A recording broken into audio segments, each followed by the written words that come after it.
In today's video, I'm going to teach you how HTTP request node works in n8n. By the end, you'll be confident sending API calls from your workflows and understanding the responses you get back. Start by opening your n8n workspace and heading to your workflows. On the canvas, click the plus icon to add a new node. In the search bar, type HTTP request, then select it to drop the node onto your canvas. This node is your bridge between n8n and any web API. With the node selected, begin by setting the method and the URL.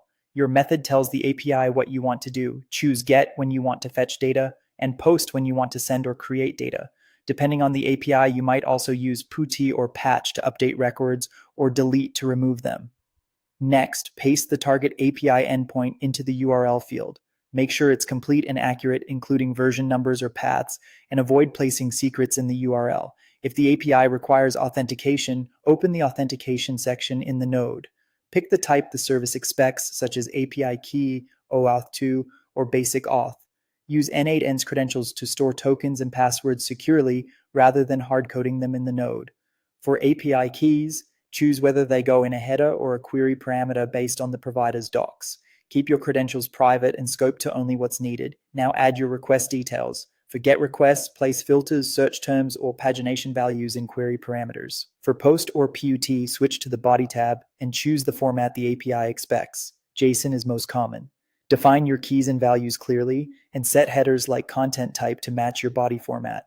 If the API returns specific formats, you can also set the accept header. The goal is to mirror exactly what the API documentation shows for a successful call.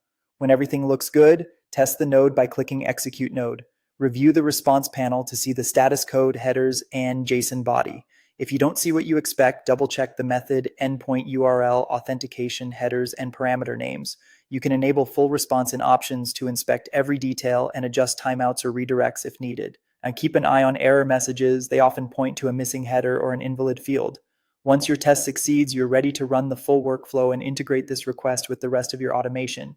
And that's how the HTTP request node works in n8n. Set your method and URL, secure your AUth, add the right parameters or body, then test and run with confidence.